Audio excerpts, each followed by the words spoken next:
This is the Bill O'Reilly moment. We're going to do it live. Are you ready? There we are. We're ready. There we are.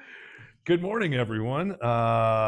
Thanks for joining us as we canvass the official results. I want to read this one for Arizona's 2025 Congressional District 7 special election primary, which was held on July 15th this year. I'm Adrian Fontes, Arizona's 21st Secretary of State. Joining me is our State Election Director, Lisa Merrick. Good morning, Lisa. Good morning, Mr. Secretary. Who will provide an update on the Department of State's responsibilities, including oversight of election equipment, enforcement of election procedures, election night reporting, and today's canvass. I'll begin with a few points of data on CD7 and the special primary election we've just done. First and foremost, total ballots cast, 82,526, of which 42 were Fed-only ballots and 127 were UOCAVA. These are uniformed overseas and civilian voters who are outside of the district. Total precincts reporting were 204. Total turnout, 18.8% of eligible voters.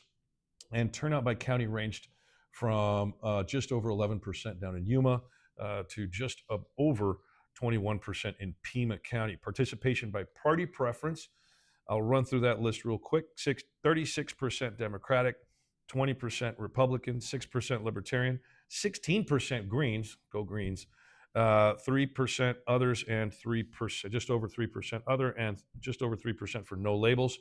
The Democratic candidate, Adelita Grijalva, led the field, significantly outpacing her nearest challengers, Deja Fox and Daniel Hernandez. She will be moving forward to the general election on that ballot.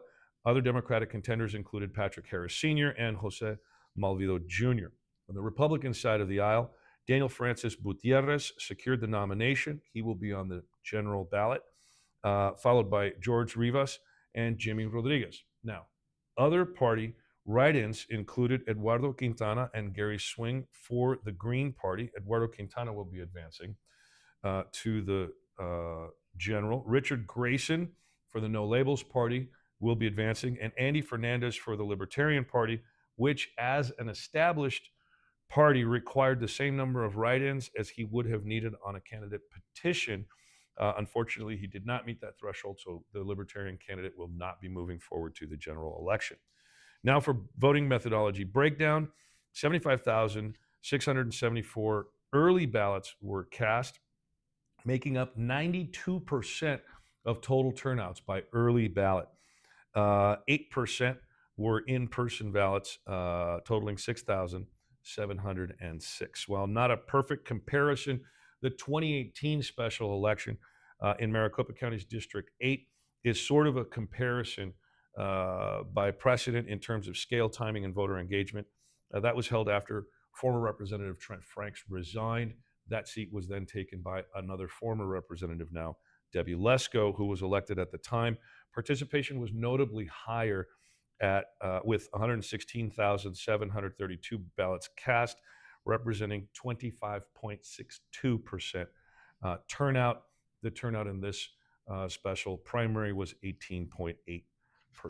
All right. Lisa, why don't you talk us through how your team coordinated election programming, managed results reporting, and carried out all of the work that brought us to today's official canvass.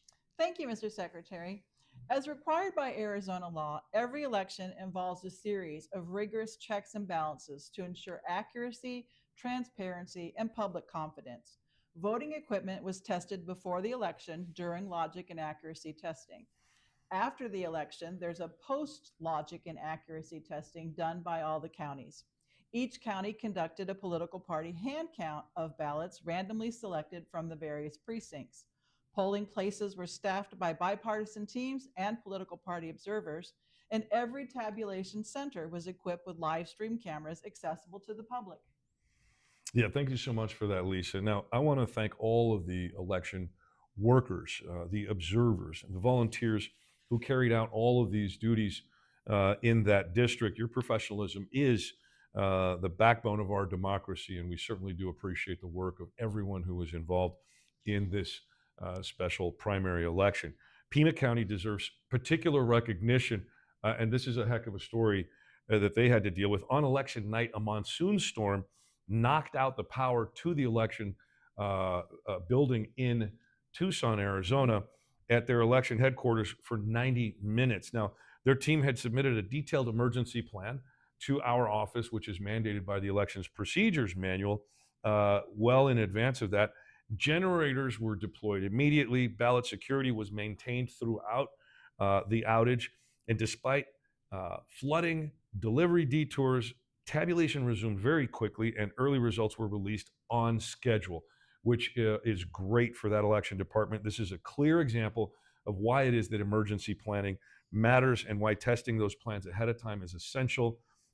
Kudos to the Pima County Election Department and all the folks who had such a tough time dealing with those circumstances. Now, at the state level, we continue to encounter some challenges that are tied to a lot of our outdated technology.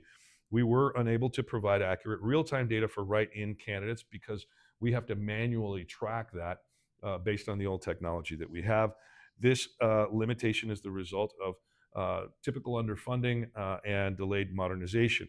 Now, until these upgrades occur, county totals will continue to outpace what appears in our election night reporting system, particularly for write-ins and over and under votes. So our reporting is going to be delayed because of our technology, while the counties do enjoy some more updated technology. Now, one of the important things that has happened recently that has been reported on a lot, I want to talk very briefly about here, and that is the cybersecurity incident that targeted Arizona's candidate portal. I want to be real clear, no voter data was accessed or compromised. The system is on completely separate servers and they remain secure. A malicious actor, as many of you know, uploaded scripts that replaced candidate photos with photos of the Ayatollah Khomeini.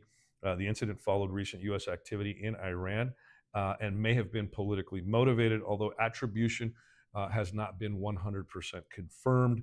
Our response protocols worked, and we secured the system very quickly.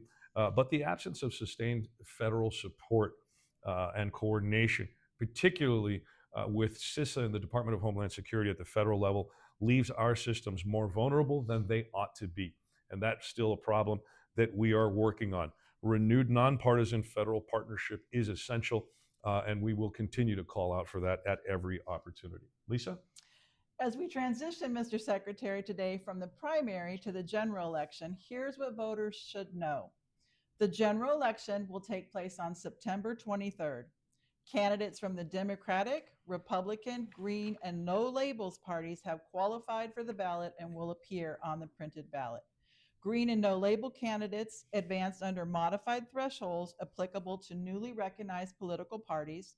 And the official candidate list is now finalized once we sign the conclusion at the conclusion of today's canvass, and the list will be sent to counties who are anxiously programming and awaiting that list for the ballot for the general election. And so thank you, Director Mara. I will now sign the official canvass document. These results are based on the certified canvasses submitted by the 6 counties that make up Congressional District 7. After I sign each of these pages, Director Mara will apply the seal of the state of Arizona. There's one. Thank you.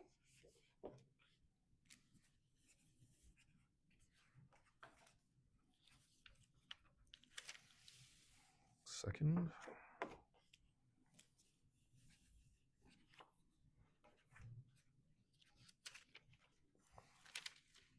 All right. This signed and sealed document now constitutes the official canvass of the July 15th, 2025 special election primary for Congressional District 7. We thank Arizona voters for their participation. We look forward to administering safe, fair, and secure general elections in September and beyond. And special thanks to Director Mara for your continued good work, and to all of the folks out there in all of the 6 counties that made this happen for our voters. This concludes today's canvass ceremonies. Thank you very much, everyone. Have a great day.